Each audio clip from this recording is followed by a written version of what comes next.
اس کا مطلب یہ ہے کہ برف کو پھیلنے اور ہٹنے میں کئی لاکھ سال کا عرصہ لگتا ہوگا۔ زمین کی تاریخ کتنی قدیم ہے۔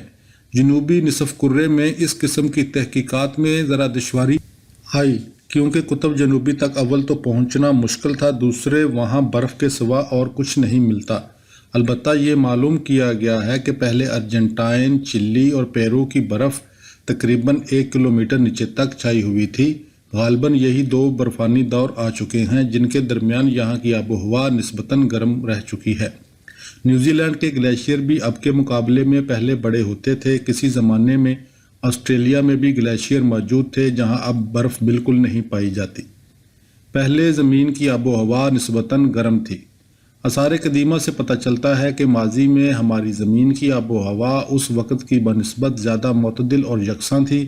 تقریباً 4 کروڑ سال پہلے یورپ میں گھنے جنگلات چھائے ہوئے تھے۔ شمالی امریکہ کا بھی یہی حال تھا۔ زمین کی تہوں میں سے اس زمانے کے درختوں اور ان کے پتوں کے نقوش ملے ہیں جنہیں فوسل کہتے ہیں اور جن سے یہ سب باتیں معلوم ہوئی ہیں۔ ہمارا موجودہ منطقہ معتدلہ اس وقت استوائی جنگلات سے پر تھا، لیکن الاسکا، گرین لینڈ، سپٹسبرگ اور شمالی ایشیا میں شاہ بلوط اور ریمپل جیسے درخت اگے ہوئے تھے۔ انتہائی شمالی علاقے جہاں اب کوئی نباتات نظر نہیں آتی، اس زمانے میں برچ اور بید کے چھوٹے چھوٹے پودوں سے پر تھے۔ جنوبی نصف کرے کے متعلق زیادہ معلومات حاصل نہیں ہو سکیں، لیکن بر اعظم جنوبی کے کنارے پر کوئلے کا ملنا اس امر کی مبین دلیل ہے کہ یہ علاقہ جہاں اب برف ہی برف پھیلی ہوئی ہے کسی زمانے میں نباتات سے پر تھا، ورنہ یہاں کوئلہ ہرگز نہ ملتا۔ نباتات کے علاوہ ہم نے حیوانات کی مدد سے بھی ماضی بعید کی آب و ہوا معلوم کرنے کی کوشش کی ہے اور ہم 15 کروڑ سال پیچھے تک کے کچھ حالات معلوم کرنے میں کامیاب ہو گئے ہیں۔ اس وقت بھی زمین پر ایک برفانی دور گزرا ہے جس کا پتہ جنوبی امریکہ، جنوبی افریقہ، ہندوستان اور آسٹریلیا کے آثار قدیمہ سے چلتا ہے۔ معلوم ہوا ہے کہ وہ یورپ اور امریکہ کے متذکرہ بالا برفانی دور سے کہیں زیادہ طویل اور اس کے مقابلے میں کہیں زیادہ سخت تھا۔ مشرقی آسٹریلیا، تسمانیہ اور نیوزی لینڈ کے بعض حصوں سے جو دبی ہوئی اشیاء ملی ہیں ان سے پتہ چلتا ہے کہ وہاں اس قسم کے 3 برفانی دور آ چکے ہیں۔ ماضی کے دندلکوں میں اور آگے بڑھتے ہوئے ہم پھر ایک ایسے دور میں پہنچتے ہیں جب زمین کی آب و ہوا گرم تھی۔ پھر ایک برفانی دور آتا ہے جس کا زمانہ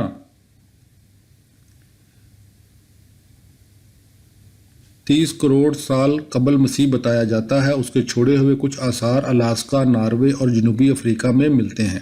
ہم جیسے جیسے ماضی قریب سے ماضی بعید اور اس سے آگے بڑھنے کی کوشش کرتے ہیں ویسے ویسے ہماری راہ میں بہت سی مشکلات حائل ہوتی چلی جاتی ہیں، لیکن اس میں کوئی شک نہیں کہ زمین کے برفانی اور انقلابی ادوار کا چولی دامن کا ساتھ رہا ہے۔ برفانی دور بھی آتے رہے اور پہاڑ بھی بنتے رہے۔ ہر دور میں آب و ہوا بھی تبدیل ہوتی رہی جس سے برف کبھی آگے بڑھی اور کبھی پیچھے ہٹی۔ زمین پر برفانی دور کیوں آتے ہیں؟ برفانی دوروں کے آنے کا سبب معلوم کرنے سے پہلے ہمیں یہ بات ذہن نشین کر لینی چاہیے کہ اس موضوع کے 2 رخ ہیں۔ پہلی بات تو یہ ہے کہ جب کبھی ہماری زمین پر کوئی انقلاب رونما ہوتا ہے، یعنی بر اعظم جنبش میں آتے ہیں اور پہاڑ بنتے ہیں، تو اس کے بعد برفانی دور بھی آتا ہے۔ جب بڑے بڑے علاقے برف کی موٹی تہہ کے نیچے دب جاتے ہیں، پہاڑوں پر سے برف کے بڑے بڑے تودے آہستہ آہستہ نیچے اترتے ہیں اور میدانی علاقوں کو اپنی آغوش میں لے لیتے ہیں۔ لیکن ایسے ہر برفانی دور میں کچھ تبدیلیاں رونما ہوتی رہتی ہیں جو نسبتاً مختصر ہوتی ہیں۔ پہاڑ تو اپنی جگہ اسی طرح کھڑے رہتے ہیں، لیکن برف زیریں میدانوں پر کبھی آگے بڑھتی ہے اور کبھی پیچھے ہٹتی ہے۔ اس سے زمین کے درجہ حرارت پر براہ راست اثر پڑتا ہے۔ چونکہ ارضی حرارت کا دار و مدار سراسر سورج پر ہے، اس لیے ہمیں ان اسباب پر غور کرنا چاہیے جو سورج سے آنے والی حرارت پر اثر انداز ہو سکتے ہیں۔ وہ یہ ہیں: نمبر 1، ہماری فضا کی کثافت میں کمی بیشی ہو سکتی ہے جس سے سورج کی شعاعیں کم یا زیادہ قوت کے ساتھ ہم تک پہنچیں گی۔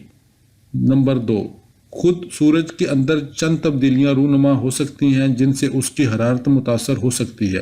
3، زمین کی دوری گردش وہ سورج کے چاروں طرف گھومتی ہے میں کچھ تبدیلیاں رونما ہو سکتی ہیں۔ ہماری فضا میں کچھ تبدیلی اس وجہ سے رونما ہو سکتی ہے ہماری فضا میں کچھ تبدیلی اس وجہ سے رونما ہو سکتی ہے کہ کاربن ڈائی آکسائڈ کی مقدار وقت کے ساتھ گھٹتی بڑھتی رہتی ہے۔ اسی طرح سورج سے آنے والی حرارت میں بھی کمی بیشی واقع ہو سکتی ہے۔ بہت سردی پڑ جانے سے پانی اور بخارات برف میں تبدیل ہو جاتے ہیں۔ ہمیں ابھی تک یہ معلوم نہیں کہ فضا میں یہ تبدیلیاں یعنی کاربن ڈائی آکسائڈ کی مقدار میں کمی یا زیادتی کیوں واقع ہوتی ہے۔ دوسرا سبب خود سورج کے اندر کچھ تبدیلیاں رونما ہو سکتی ہیں جن کی وجہ سے ہم تک آنے والی اس کی حرارت کم یا زیادہ ہو سکتی ہے۔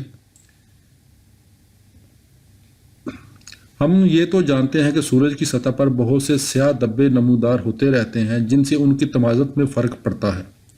ہر 10-12 سال کے بعد یہ دھبے تعداد میں زیادہ ہو جاتے ہیں۔ اس وقت ہماری زمین کا درجہ حرارت 1 ڈگری کم ہو جاتا ہے۔ لیکن ہمارے پاس کوئی ایسا ثبوت نہیں جس کی بنا پر ہم یہ کہہ سکیں کہ ہزاروں سال تک آفتاب کی تمازت دھیمی پڑتی رہی۔ ماضی بعید کا کوئی ریکارڈ اس لیے نہیں مل سکتا کہ اس زمانے میں انسان ہی کا وجود نہ تھا۔ سائنس غریب کا تو کیا کہنا۔ تیسرا سبب زیادہ قرین قیاس ہے۔ اس سے نہ صرف برفانی دور کی وجہ سمجھ میں آتی ہے بلکہ ان کی تاریخ سمجھنے میں بھی مدد ملتی ہے۔ آپ جانتے ہیں کہ ہمارے موسم اس لیے بدلتے ہیں کہ زمین کا محور عمودی نہیں بلکہ جھکا ہوا ہے۔ یہی وجہ ہے کہ 6 ماہ شمالی نصف کرہ اور پھر 6 ماہ جنوبی نصف کرہ سورج کی طرف جھکا رہتا ہے۔ جو نصف کرہ سورج کی طرف جھکا ہوا ہے وہاں دن زیادہ لمبے ہوتے ہیں اور سورج کی شعاعیں بھی عمودی پڑتی ہیں، اس لیے وہاں گرمی زیادہ ہوتی ہے، یعنی وہاں موسم گرما ہوتا ہے اور دوسرے کرے میں سرما۔ یہ بات بھی یاد رکھنی چاہیے کہ سورج کے چاروں طرف زمین کا مدار بالکل گول نہیں ہے بلکہ بیضوی ہے، اس لیے زمین کبھی تو سورج سے قریب ہو جاتی ہے اور کبھی دور ہٹ جاتی ہے۔ موجودہ دور میں وہ دسمبر کے آخر میں سورج سے قریب ترین ہو کر گزرتی ہے اور جون کے آخر میں اس سے بہت دور ہو جاتی ہے۔ لہذا نصف شمالی کرے کے جاڑے جنوبی نصف کرے کی بنسبت زیادہ معتدل ہونے چاہیے اور وہاں کا موسم گرما بھی نسبتاً کم سخت ہونا چاہیے۔ حیاتی مشاہدات بتاتے ہیں کہ زمین کا سورج سے فاصلہ دسمبر میں جون کی بنسبت تقریباً 3% کم ہوتا ہے۔ اس حساب سے دونوں نصف کروں میں گرمی کا فرق تقریباً 6% ہونا چاہیے۔ دوسرے الفاظ میں یوں کہیے کہ شمالی نصف کرے کا موسم گرما سرما جنوبی نصف کرے کے گرما اور سرما کے مقابلے میں بالترتیب 4-5 درجے سینٹی گریڈ معتدل ہونا چاہیے۔ آپ کہیں گے کہ دونوں نصف کروں کے درمیان ٹیمپریچر کا یہ معمولی سا فرق برفانی ادوار کا سبب کس طرح بن سکتا ہے؟ بات دراصل یہ ہے کہ درجہ حرارت کا فرق برف کے لیے عجیب اثر رکھتا ہے۔ اگر درجہ حرارت پہلے ہی 0 ہو جیسا کہ موسم سرما میں بعض علاقوں میں ہوتا ہے تو اس کے مزید گرنے سے برف باری پر کوئی اثر نہیں پڑے گا، کیونکہ ہوا میں جتنی رطوبت موجود ہوتی ہے وہ یکدم جم کر برف میں تبدیل ہو جاتی ہے۔ برخلاف اس کے موسم گرما میں ٹیمپریچر جتنا زیادہ ہوگا وہ برف کی اتنی ہی زیادہ مقدار کو پگھلانے کا سبب بنے گا۔ لہٰذا ہم یہ نتیجہ اخذ کر سکتے ہیں کہ برف بننے کے لیے زیادہ سردی اتنی ضروری نہیں ہے جتنی کم گرمی، یعنی شمالی نصف کرے کے موجودہ موسمی حالات اس کے حق میں ہیں۔ یہاں آپ یہ دریافت کریں گے کہ اگر ایسا ہے تو پھر شمالی امریکہ اور یورپ برف کے نیچے دب کیوں نہیں جاتے؟ بات دراصل یہ ہے کہ 4 ڈگری کا فرق برف بنانے میں کچھ زیادہ مدد نہیں دے سکتا۔ آپ جانتے ہیں کہ آج کل شمالی نصف کرے کے گلیشیئر بڑھنے کی بجائے پیچھے ہٹ رہے ہیں، لیکن جاڑوں میں جتنی برف یہاں گرتی ہے اور گرمیوں میں جتنی پگھلتی ہے اس میں کچھ بہت زیادہ فرق نہیں ہے۔ اگر گرمیوں کا درجہ حرارت اس فرق کے 2-3 گنے کے بقدر مستقل طور پر کم ہو جائے تو پانسا پلٹ سکتا ہے۔ بہت ممکن ہے ماضی بعید میں یہ فرق کافی رہا ہو اور برفانی ادوار کی آمد کا سبب بنا ہو۔ اس فرق کی وجہ ہمیں زمین کی محوری اور دوری گردشوں میں تلاش کرنی پڑے گی۔ یہ مشہور بات ہے کہ زمین کا محور خلائے بسیط میں آہستہ آہستہ اپنی جگہ تبدیل کر رہا ہے، جس طرح کوئی گھومتا ہوا لٹو کرتا ہے۔ زمین پر دوسرے سیاروں کی کشش بھی پڑتی رہتی ہے جن میں مشتری خاص طور پر قابل ذکر ہے جو نظام شمسی کا سب سے بڑا سیارہ ہے۔ بہت عرصے سے بڑے بڑے ریاضی دان اس موضوع پر کام کر رہے ہیں۔ مجموعی طور پر محور زمین کے جھکاؤ کو ہی موسموں کی تبدیلی کے لیے ذمہ دار ٹھہرایا جاتا ہے، لیکن یہ ضروری نہیں کہ یہ جھکاؤ شروع سے اب تک ایک سا رہا ہو۔ ظاہر ہے کہ اگر جھکاؤ زیادہ ہوگا تو دونوں نصف کروں کے ٹمپریچر میں اور بھی زیادہ فرق واقع ہوگا۔